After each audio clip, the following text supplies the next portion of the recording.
Keisha Cole stood at the kitchen counter of her modest three-bedroom house in Oceanside, California, folding laundry while keeping one eye on her 7-year-old daughter, Emma. The afternoon sun streamed through the windows, casting warm light across the worn but clean linoleum floor. Keisha was 39 years old, with dark skin that showed the laugh lines around her eyes and a few strands of silver threading through her natural hair, which she kept pulled back in a simple bun. She wore jeans and a faded gray t-shirt, comfortable clothes for a Tuesday afternoon. Life hadn't been easy for Keisha. She'd raised Emma mostly on her own after her husband, Marcus, a Navy SEAL, had died in a training accident 3 years ago. The military had given her the flag, the condolences, and a disability check that helped but never quite stretched far enough.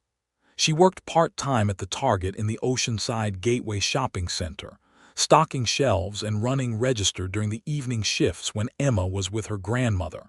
It was humble work, but Keisha did it with dignity, always greeting customers with a genuine smile and treating everyone with kindness. "Mama, can we go get my unicorn today?" Emma called from the living room, where she sat surrounded by coloring books. "You promised," Keisha smiled softly. "Yes, baby. Soon as I finish this load, we'll head to the store." She folded the last towel and set it on the stack, her movements practiced and efficient. Emma was her entire world now, the reason she got up every morning, the reason she kept pushing forward even when grief threatened to pull her under. At 4:30 in the afternoon, they walked out of Target together, Keisha carrying 2 shopping bags and holding Emma's small hand. The parking lot was moderately busy with the afterwork crowd just starting to arrive.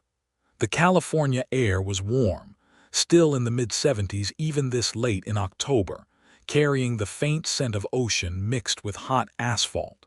Emma clutched her new stuffed unicorn, skipping beside her mother, her blonde curls bouncing with each step. "Mama, it's so hot. Can we get ice cream?" "It's still pretty early, Bug," Keisha said gently, checking her watch. "We need to get home and start dinner. You've got homework, remember?" Emma pouted but nodded. Keisha was about to continue toward their old Honda sedan when she heard it, a sound that made her blood run cold. A woman's voice, sharp and terrified, cut off mid-shout. Keisha's head snapped up, her body going still. She'd heard that sound before, in the stories Marcus used to tell her about his deployments, about the people who needed help and had no one to turn to. Across the parking lot, maybe 60 yards away, she saw them. 3 men and 1 woman near a dark blue van.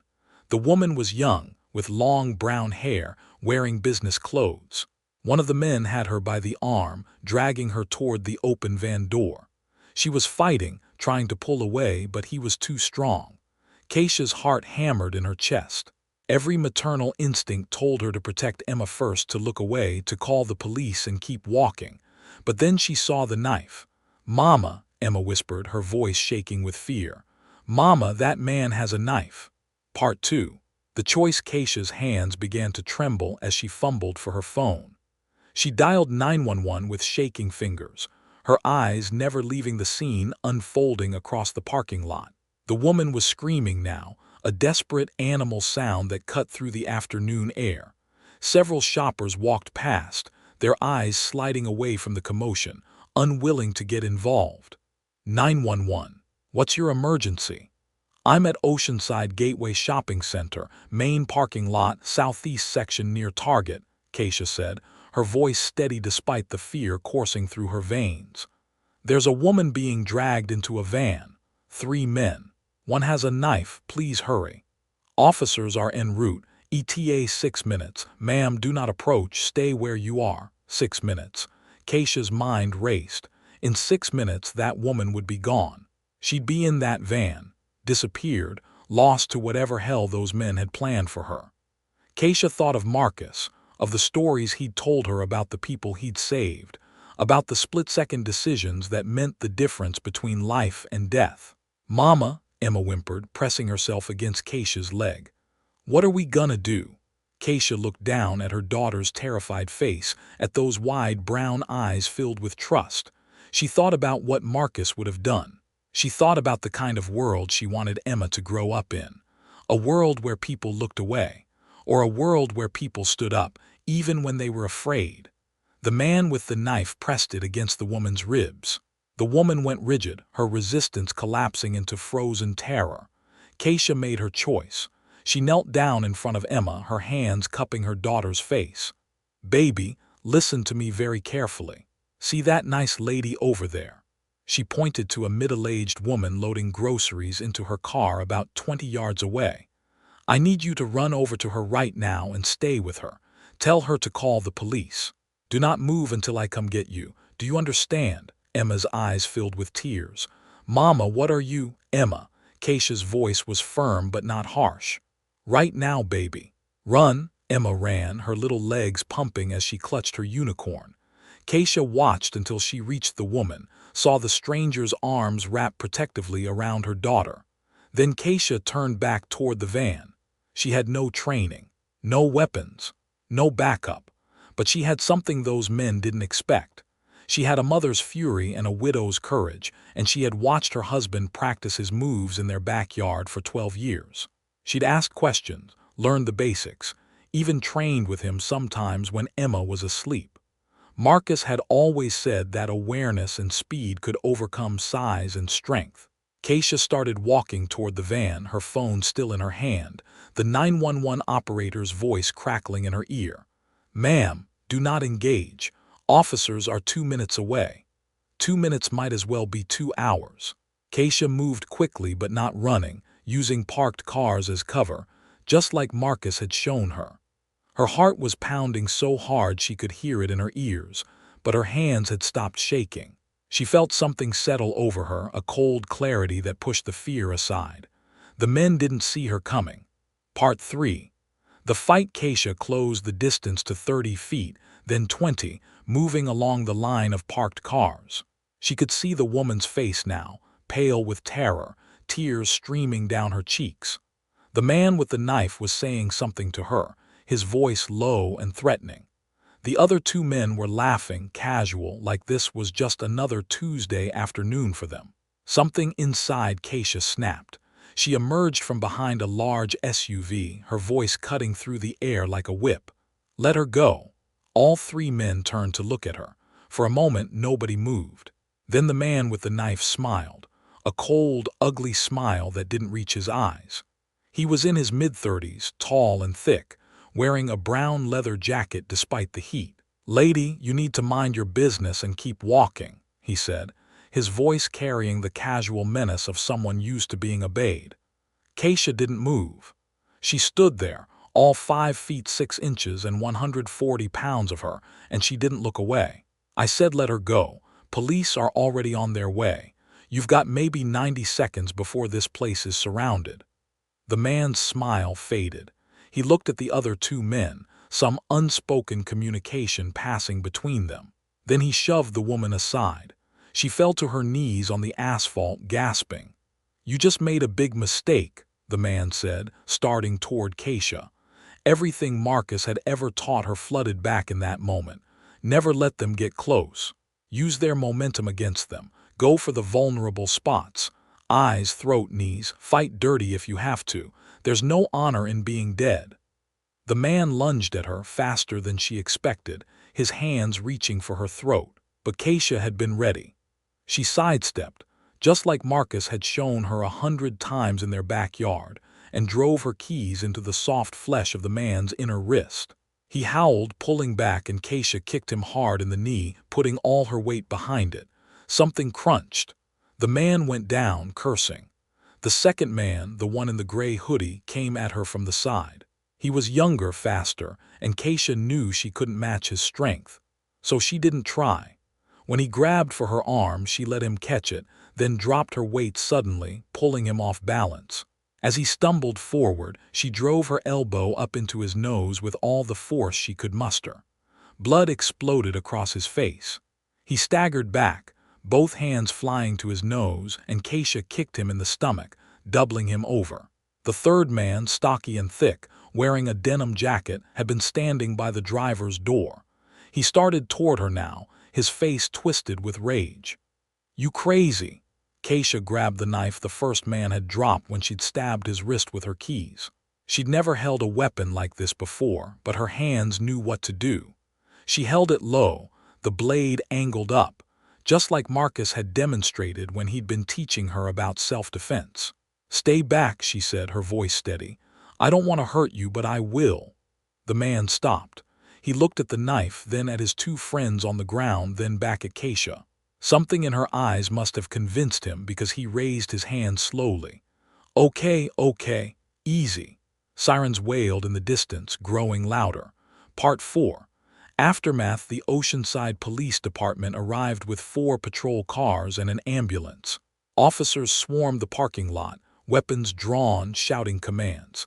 Keisha dropped the knife immediately, raising her hands above her head, her entire body shaking now as the adrenaline drained away. On the ground. Now she dropped to her knees, then flat on her stomach, her cheek pressed against the hot asphalt. An officer was on her in seconds, pulling her arms behind her back, patting her down. She didn't resist. She just lay there, breathing hard, her mind still trying to process what had just happened. "She saved me." The woman Keisha had rescued was on her feet now, stumbling toward the officers. "Those men were kidnapping me. She saved my life." The pressure on Keisha's back eased. Strong hands helped her to her feet, more gentle now. An officer, a woman with kind eyes and gray-streaked hair, steadied her. "Ma'am, are you hurt?" Keisha shook her head. "My daughter. I need my daughter." "Emma." The little girl's voice cut through the chaos, and suddenly Emma was there, crashing into Keisha's arms, sobbing. "Mama, Mama, I was so scared." Keisha held her tight, her own tears finally coming, hot and fast. "I'm okay, baby. I'm okay." They sat in the back of a patrol car for 2 hours while detectives took statements. Emma curled up in Keisha's lap, wrapped in a blanket a kind officer had provided. The afternoon sun was setting now, painting the sky in shades of pink and orange. Keisha's hands wouldn't stop shaking. She kept seeing the knife, the men's faces, feeling the crunch of that man's knee under her foot. A detective, a middle-aged black man with tired eyes and a gentle voice, sat down next to her. His name tag read Sergeant Williams. "Mrs. Cole, that was incredibly brave what you did," he said quietly. "But you understand you could have been killed, right? 3 men, one with a weapon, and you went at them alone with your daughter nearby." "I know," Keisha whispered, her voice thick with emotion. "I know it was stupid. I couldn't walk away. I couldn't let them take her." Sergeant Williams nodded slowly. "The woman you saved, her name is Lieutenant Brennan. She's a Navy intelligence officer. Those men who tried to take her, they're part of something we've been investigating for months. Human trafficking ring. You didn't just save her life, Mrs. Cole. You might have just helped us crack this whole case wide open." Keisha looked up at him, surprised. "Trafficking?" "Yes, ma'am. And because of you, we've got 3 suspects in custody who are already starting to talk." He paused. "I read your file. Your husband was Marcus Cole, Navy SEAL, deceased 3 years ago." Keisha nodded, unable to speak past the lump in her throat. "He would have been proud of you today," Williams said softly. "Hell, I'm proud of you and I don't even know you." By the time they let Keisha go, it was past 7 in the evening. She carried Emma to their car, buckled her into her booster seat, and drove home in silence. Her entire body ached. Her hands were bruised. Her knee throbbed where she'd hit the pavement, but they were alive. They were safe. When she got home, she carried Emma upstairs, tucked her into bed, and sat on the edge of the mattress, watching her daughter sleep. She'd saved a life today, but she'd also put Emma in danger, and the weight of that decision pressed down on her like a physical thing. Part 5. The Admiral. The knock on the door came at 8:30 the next morning. Keisha had just finished making Emma breakfast, pancakes and bacon, her daughter's favorite, when she heard it. 3 sharp knocks that carried an authority she recognized from her years as a military wife. She looked through the peephole and felt her heart skip. Standing on her front porch was a man in a Navy dress uniform. Not just any uniform. Service dress blues with a chest full of ribbons and 2 silver stars on each shoulder. A rear admiral. Keisha opened the door slowly, her mind racing. "Can I help you, sir?" The Admiral was in his late 50s, tall and distinguished with iron-gray hair and sharp blue eyes. His name tag read RADM Brennan. Brennan, the same last name as the woman she'd saved. "Mrs. Cole," the Admiral said, his voice formal but warm. "May I come in?" Keisha stepped aside, suddenly very aware of her worn pajama pants and oversized t-shirt, of the toys scattered across the living room floor, of how small and humble her home must look to a man like this. The Admiral entered, his eyes scanning the room, pausing on the framed photo on the mantel, Marcus in his SEAL uniform, smiling, alive. Emma peeked around the corner from the kitchen, her eyes wide. "Mama, who's that?" "Go finish your breakfast, baby. I'll be there in a minute." Emma disappeared back into the kitchen. The Admiral turned to face Keisha, and his formal bearing softened slightly. "Mrs. Cole, I'm here because of what happened yesterday afternoon. The woman you saved, Lieutenant Sarah Brennan, is my daughter." Keisha's breath caught. I'm so glad she's okay, sir." "She's okay because of you." The Admiral's voice cracked slightly. "I read the police report this morning. I also read your late husband's service record. Chief Petty Officer Marcus Cole, SEAL Team 5, 12 years active duty. Navy Cross, 2 Silver Stars, Purple Heart. He was a remarkable man." Tears stung Keisha's eyes. "Yes, sir. He was. And so are you, Mrs. Cole. What you did yesterday with no training, no backup, putting yourself between 3 armed criminals and my daughter, that took extraordinary courage." Keisha shook her head. "I just did what anyone would do." "No," the Admiral said firmly. "You did what very few people would do. Most would have looked away, called the police and kept walking. But you didn't. You stepped in and you saved her life." He paused. "Mrs. Cole, I came here for 2 reasons. The first is to thank you personally.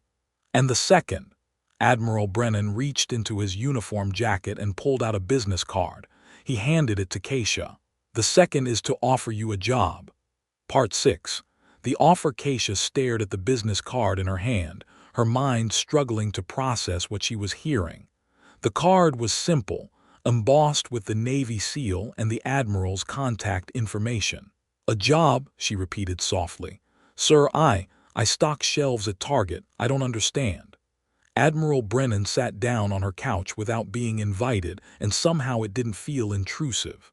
It felt like what it was, a tired man who'd almost lost his daughter, trying to find a way to protect other people's daughters too. "Those 3 men you stopped yesterday, they're talking," he said. "They're part of a human trafficking ring that's been operating out of San Diego for the past 2 years. We've been tracking them, NCIS, FBI, local police. They've taken at least 7 women we know of. None of them have been found." Keisha felt sick. She sank into the chair across from him, her legs suddenly weak. "My daughter wasn't a random target," the Admiral continued. "Sarah works in naval intelligence. She's been part of the task force investigating this ring. Somehow they identified her. Yesterday was an attempt to send a message. We can get to you." His jaw tightened. "You stopped them. And in doing so, you gave us something we didn't have before. 3 suspects in custody facing 25 years to life. They're already cutting deals, giving us names, locations. Because of you, we're about to take down the entire operation." Keisha's mind reeled. She'd thought she was stopping a random attack. She hadn't realized she'd walked into the middle of something so much bigger. "But sir, what does this have to do with me getting a job?" "We need someone who can move in civilian spaces. Someone who understands violence but doesn't carry the obvious markers of law enforcement or military. Someone who has the courage to act when it matters." He leaned forward. "Mrs. Cole, I've seen your work history. You've held 3 jobs since your husband died, always reliable, always professional. You raised a child alone while grieving. You manage a household on a tight budget. You're exactly the kind of person we need, someone real, someone grounded, someone with everything to lose who still chooses to do the right thing." Keisha shook her head slowly. "Admiral, I appreciate this, but I'm not qualified for whatever you're asking. I work retail. I have a 7-year-old daughter who needs me. I can't."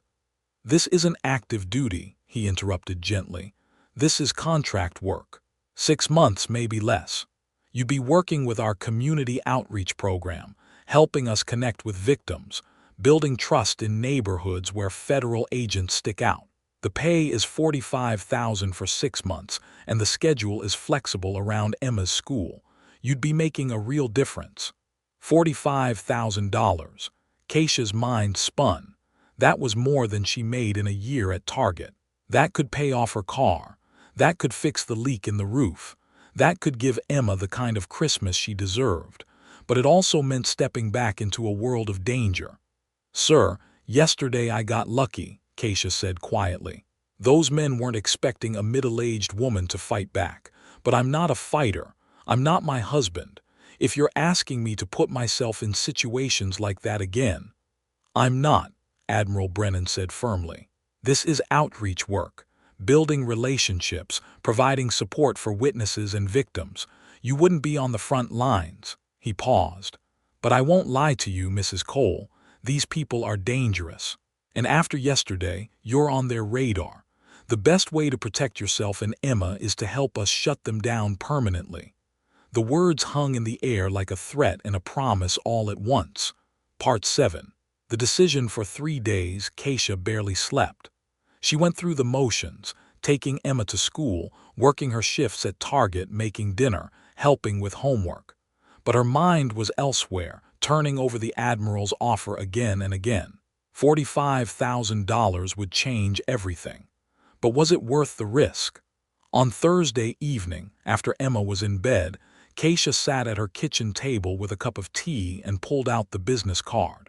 She stared at it for a long time, thinking about Marcus, about the kind of man he'd been, about the legacy he'd left behind.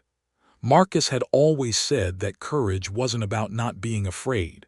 It was about being terrified and doing the right thing anyway. She picked up her phone and dialed the number. Admiral Brennan answered on the second ring. Mrs. Cole. I'll do it, Keisha said, her voice steady. 6 months. But I need your word on something. Name it.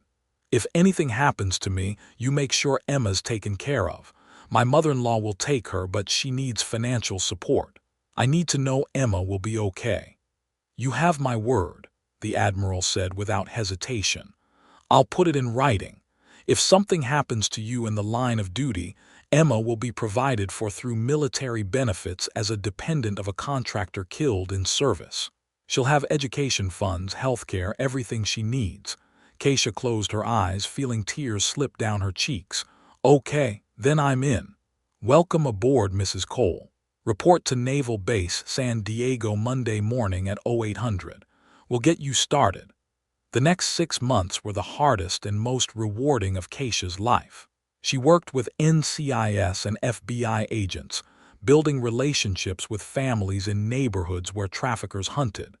She sat with mothers who'd lost daughters, held their hands, listened to their stories. She helped coordinate safe houses, connected victims with resources, and slowly, carefully, helped build the case that would bring the trafficking ring down.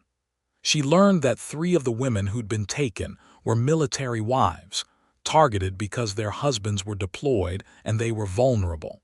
She learned that the ring had connections in 5 states and overseas. She learned that evil wasn't always obvious, that sometimes it wore a friendly face and spoke kind words while destroying lives in the shadows. And she learned that she was stronger than she'd ever imagined. By December, the task force was ready to move. They had enough evidence to make arrests across multiple states simultaneously. On a cold Tuesday morning, federal agents executed 17 search warrants and arrested 23 people connected to the ring. 9 women were rescued, 9 women who would have been lost forever. Keisha stood in Admiral Brennan's office that afternoon, exhausted but filled with a sense of purpose she hadn't felt since Marcus died. Mrs. Cole, the Admiral said, I want to thank you personally. You were instrumental in making this happen. You gave these families hope. You gave these women their lives back. Keisha nodded, too emotional to speak. I have one more question for you, he continued. Your contract is up in 2 weeks. What are your plans? Are you going back to Target? Keisha had been thinking about this. Actually, sir, I've been thinking about something else. There are a lot of military families like mine. People who have lost someone, who are struggling, who don't know where to turn. I want to help them. Build a support network, connect them with resources, help them rebuild. Admiral Brennan smiled. That sounds like an excellent idea, Mrs. Cole. Let me know what you need. I'll make sure you have the support to get it started. Part 8. Full circle. 6 months after her contract ended, Keisha stood in a small community center in Oceanside, watching 30 military families gather for the first meeting of the Marcus Cole Foundation. She'd named it after her husband, a tribute to the man who taught her that true strength came from serving others. The foundation provided support for military widows and widowers, helped them navigate benefit systems, connected them with job training and counseling, and created a community where they didn't have to face their grief alone. Emma, now 8 years old, stood beside her mother, handing out information packets with a serious expression that made Keisha's heart swell. Her daughter had watched her grow over the past year, had seen her step into fear and come out stronger, had learned that courage wasn't about being fearless. It was about being afraid and choosing to help anyway. Admiral Brennan attended the opening, along with his daughter Sarah, who'd become a friend and supporter of the foundation. Sarah had left naval intelligence and now worked with a victims advocacy organization, using her experience to help others. As Keisha looked around the room at the faces of people who'd lost so much, but were finding hope again, she felt Marcus's presence like a warm hand on her shoulder.